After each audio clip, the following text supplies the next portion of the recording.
What is going on, everyone? My name is Boit, and I am back with some more Age of Mythology, the Titans action, spawning in the bottom of the map in the red color, playing as Poseidon. His name is Matreiuss, he's from the UCA clan. On the top side of the map in the blue color, playing as Thor, he's from the DoD clan. His name is Brickhead. The map is Blue Lagoon, and this is the RTS-Sanctuary Christmas Tournament fourth place match to see who takes the third or fourth place. Yes. Anyways, map is Blue Lagoon. It's very, very exciting. It's currently 1-1 in this best of 7 series between these two very, very strong players. Poseidon and Thor are probably going to be the only gods we see here. This is one of those matchups that I really, really enjoy because it's super, super equal. If you ever looked at any tier list for Age of Mythology, it's actually very, very close now with the balance patch. I think if anything, there's some maybe 55s to 45s or maybe some 60s to 40s, depending on the very low gods versus the very top gods. But Thor versus Poseidon has always been one of those 50-50 matchups where it's just super even and it's all about who plays the best. So that's why I'm really enjoying this series so far. So we'll see what can come out of this. Brickhead's been playing very well and matreiuss has been playing very well. We haven't seen a land map yet, so interested to see how these guys choose to make their decisions in this game. We are seeing a nice scout here. This catastrophic scout, I love seeing this from matreiuss.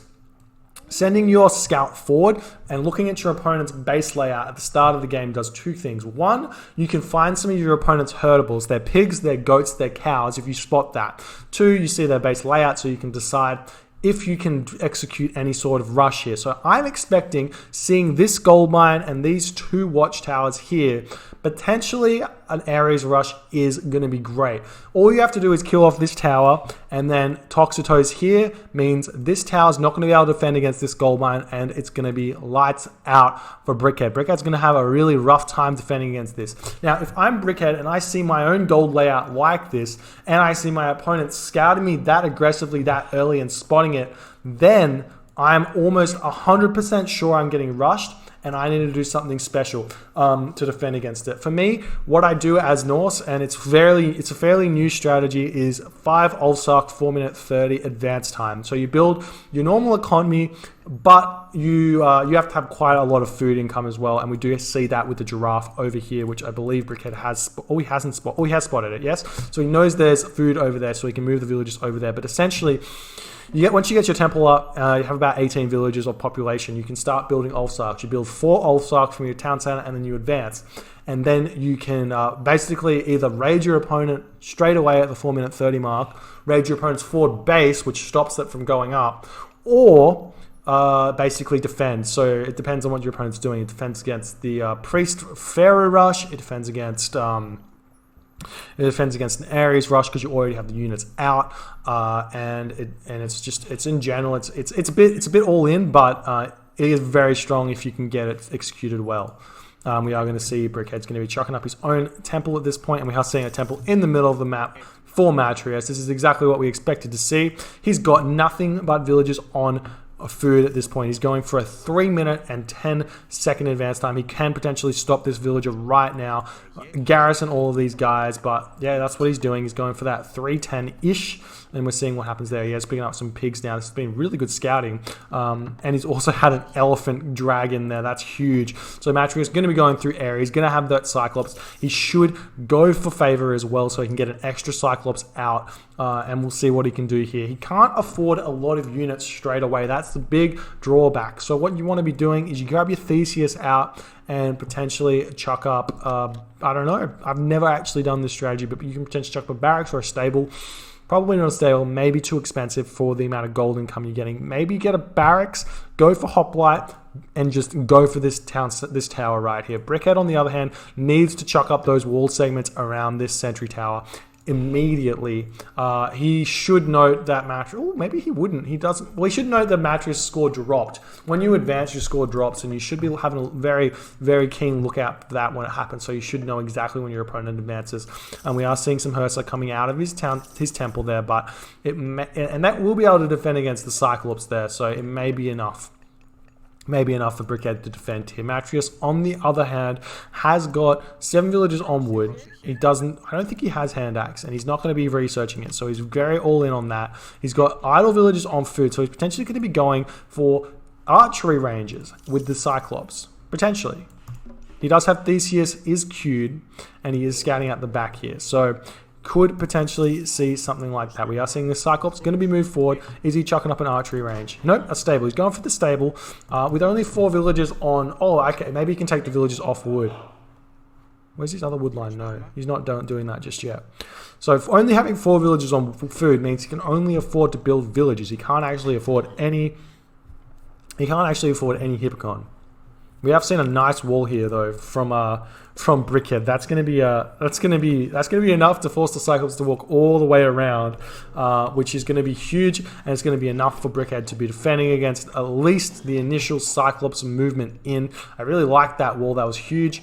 I feel like he should definitely throw up some of those walls as well. The longhouse is going to be probably coming up. If we jump over to Matreiuss's perspective, he's chucking. Oh, he's sending his Cyclops over here, and he's not going to be able to pick up the villager. He needs to refocus this guy. There we go. 1 villager kill. Very nice win there. We have seen the Catastrophic Scout has been picked up. We are seeing an archery range getting picked up as well as these walls here for some reason. Not 100% sure about that. The Cyclops is going to be moving forward, and I believe Brickhead would be sending over. Oh, he's not going to be dealing with that at all. He was sending his Hursar over there. I thought that's what he would do. But the Cyclops is going to be chasing this guy down with the Theseus here as well. That's going to be enough to pick off these guys. We do see Hippolyta and Theseus here in order to pick off these 2 guys, and we are seeing Ares has been cast there, but with the longhouses in the back of the base, it's going to be totally fine. Brickhead can actually convert into Ulfsark right now.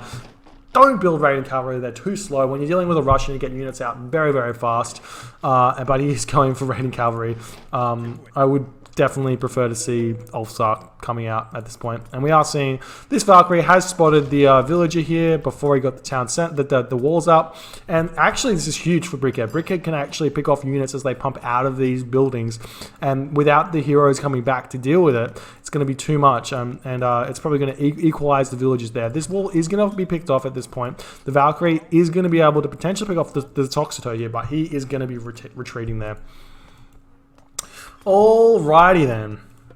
We are seeing the Cyclops moving in at this point, going to be attempting to pick off the gate, and the Boit is going to be chasing this Valkyrie around. But at this point, Valkyrie can move forward and start harassing the base of Matreiuss. Matreiuss doesn't have any heroes back in his base, and he can't produce any. So it's all going to kind of come down to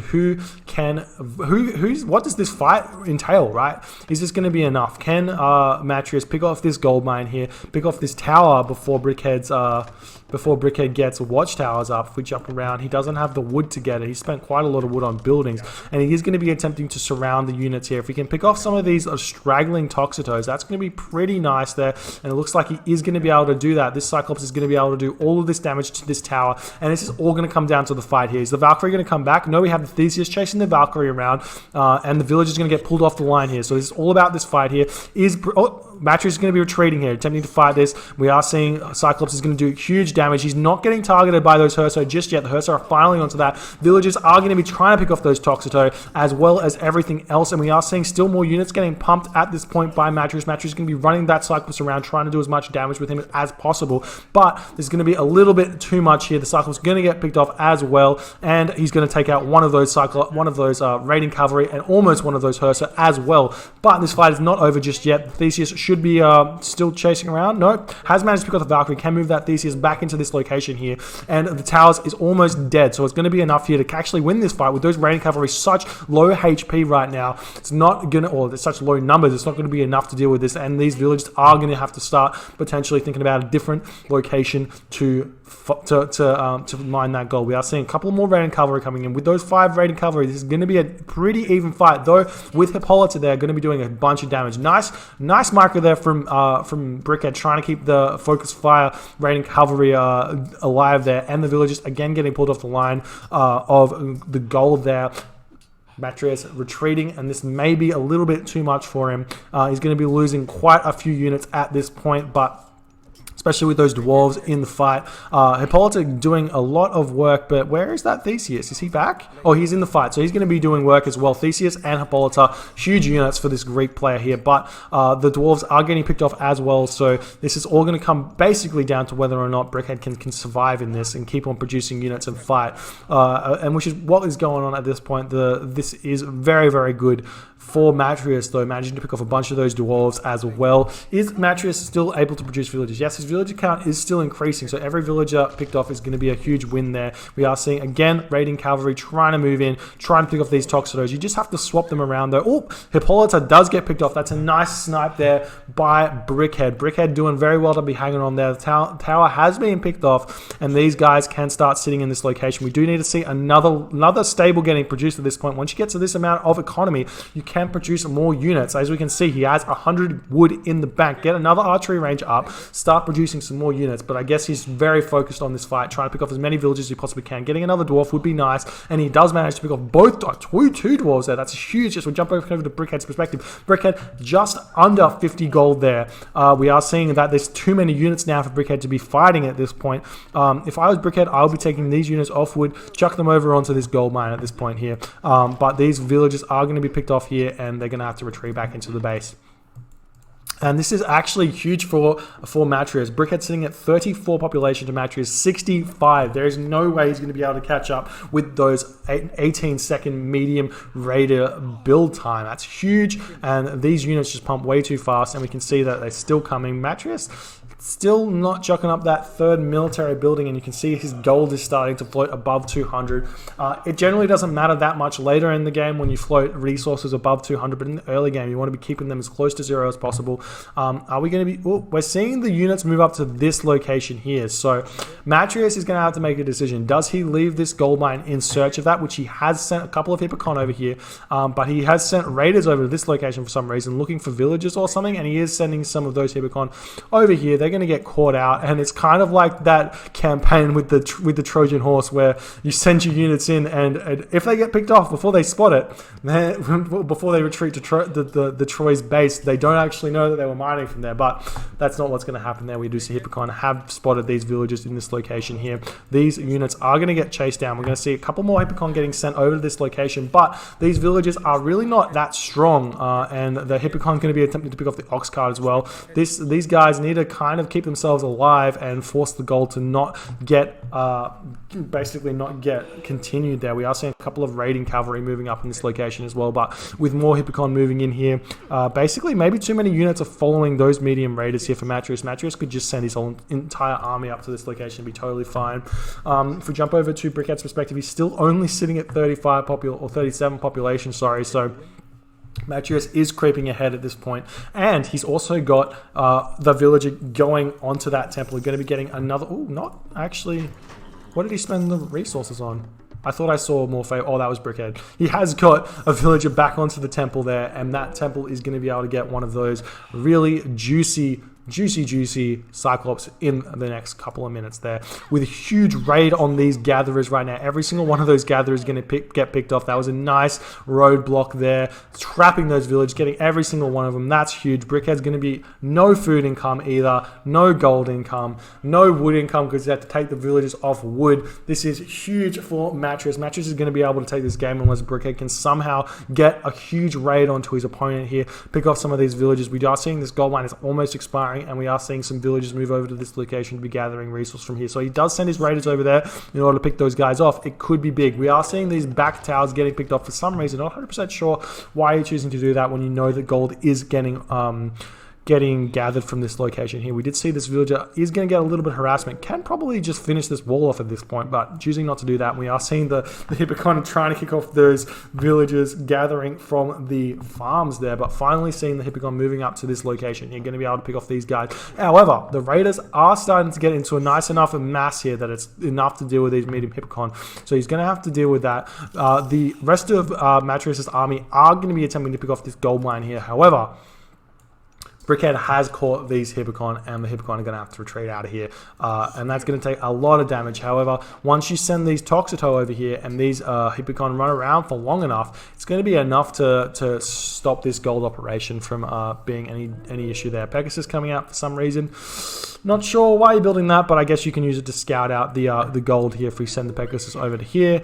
That's going to be great, and we are seeing that the Raiders have managed to push these Toxto back in for some reason. Again, trying to pick off the villagers under tower fire. I like it, but the sentry tower there is ready to be garrisoning that guy in, and Brickhead still holding on for dear life. Matreiuss moving in, trying to pick off everything. Still not 100% sure why he's not just moving over to this gold mine. We are seeing that the Raiders are going to be attempting to pick off these Toxto groups, but there's too many units here, especially with these Typicon coming back in to join. But idle military here. Get these guys back in here and get them trying to sort out what's going on over here, but still, there we go, finally moving those guys. Whenever you see the idle military banner, all you have to do is I think you can hit shift click on it, right, and then you can get every single one of those units, and then you hit shift control group for whichever control group your units are in, and then they're in it for good, and you can start controlling them very, very quickly. But again, still just trying to raid here. I'm not 100% sure why Matreiuss doesn't think that he can just fight at this point. He's sitting at 115 population. It's very, very good, and your opponent is sitting at 58 population. So his army is huge. It can totally win this game. You can just move in, pick off this location here, and he is making that decision right now. Get those heroes to be targeting down. The Valkyrie village is going to be retreating at this point. Still, the jockeying around, not necessary. Just start fighting. We are seeing a little bit of an attempt to surround here, but there's just so many good units. Nice little mix up there. Forest Fire getting cast, but he's too far away from the units, and Brickhead decides to tap out, says GG. That was super well played by Matreiuss. Nice little area rush there. I feel like Brickhead, had he gone Ulfsark, he would have had double the army in order to defend, because you get Ulfsark at 9 seconds to build versus the raiding cavalries, which are 18 seconds to build. He could have upgraded medium infantry, like he upgraded the medium cavalry, had an extra 50 food instead of the gold, and he would have been able to really defend against that rush. Had the Herser as well to deal with the Cyclops. But raiding cavalry were his choice, and I feel like that was probably the end for him, unfortunately. Matreiuss, though, did play very well. Cyclops did a bunch of damage, managed to pick off that crucial sentry tower there, and forced him off that gold with 1,500 left in it, or 1,600 left in it. Anyways, if you guys enjoyed this game, please rate, comment, subscribe, hit that notification bell if you like my videos and want to see them as soon as they come out. My name is Boit, and I'll see you guys next time.